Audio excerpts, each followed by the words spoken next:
Here are the headlines from the Philippine News Agency. Over 600 families affected by heavy rains and floods in Davao Oriental received aid from the Department of Social Welfare and Development over the weekend. DSWD Secretary Rex Gatchalian led the distribution of family food packs in the two barangays of Manay. He also led the inspection of infrastructure damaged by bad weather and visited the town of Caraga, where about 512 residents also received help. The Naval Forces Eastern Mindanao assisted DSWD Region 11 in distributing aid to flood victims in Davao Oriental. This after relief operations were interrupted when landslides caused by rains damaged roads and bridges. About 19,000 food packs were delivered to the province to be distributed in Governor Generoso and Mati City. Meanwhile, the National Grid Corporation of the Philippines has resumed restoration efforts to its facilities in Davao Oriental damaged by rains and floods.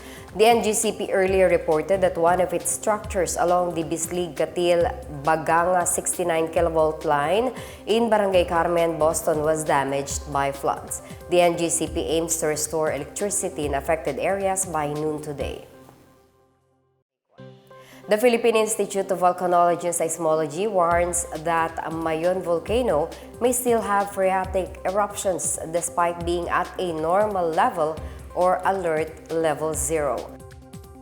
Phivolcs reported a phreatic eruption from Mayon volcano at 4:37 p.m. on Sunday, which generated a booming sound, rockfall pyroclastic density currents, and a 1,200-meter tall plume that drifted to the southwest. Said phreatic eruption lasted for 4 minutes and 9 seconds.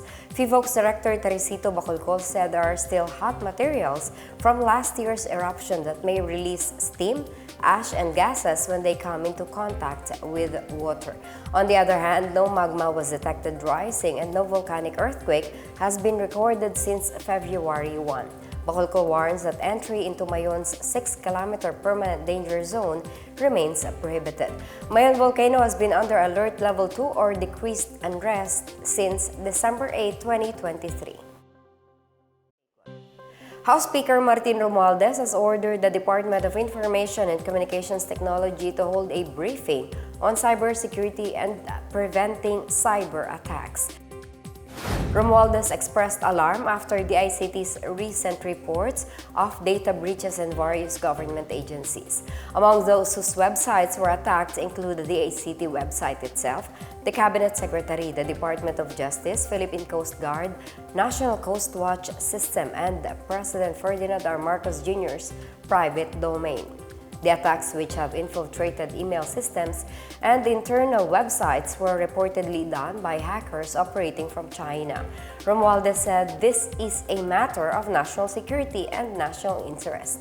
He stressed the need for transparency to strengthen strategies that will protect the country's cybersecurity infrastructure. He also vowed to support the DICT through legislation that will help strengthen and reinforce cybersecurity policies and protocols. The United States Foreign Assistance Agency Millennium Challenge Corporation or MCC announced that discussions have commenced with Philippine officials regarding the threshold program.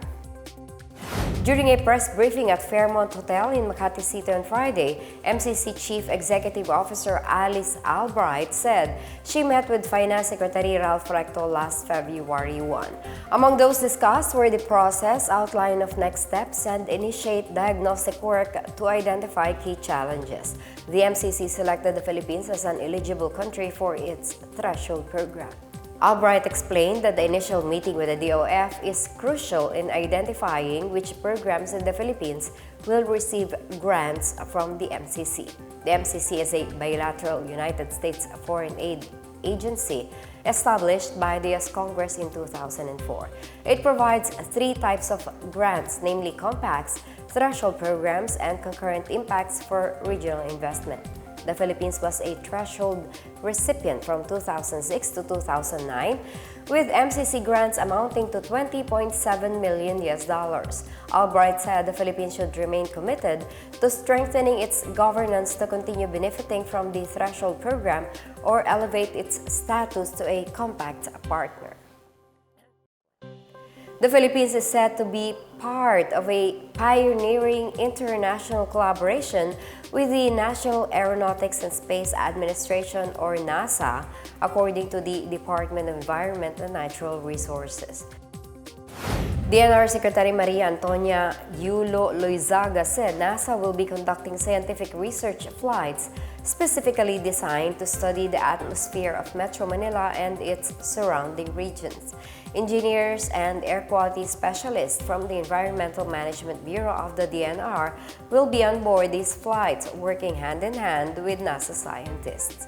The collaboration, named Airborne and Satellite Investigation of Asian Air Quality, is set to bring together experts from NASA, the DENR, South Korea's National Institute of Environmental Research, University Kebangsaan, Malaysia, and Thailand's Geoinformatics and Space Technology Development Agency. Loizaga said NASA will use advanced satellite technology, ground-based observations, and airborne missions to gain a comprehensive understanding of air quality issues specific to Metro Manila. It also seeks to address air quality issues affecting public health as well as to mitigate the effects of climate change. And that's the latest and the biggest stories on the Pna Headlines. For more news updates, please visit our website, pna.gov.ph, or our Facebook and X account, Philippine News Agency. The Pna Headlines is also streamed via the Servicio Facebook page. You may also watch the Pna Headlines through the Philippine News Agency's YouTube account, via the News and Information Bureau website, nib.gov.ph under the PNA News, or on the Facebook page of the Presidential Communications Office or PCO. I am Marita Muay, and this is the Pna Headlines, bringing stories that unite the nation.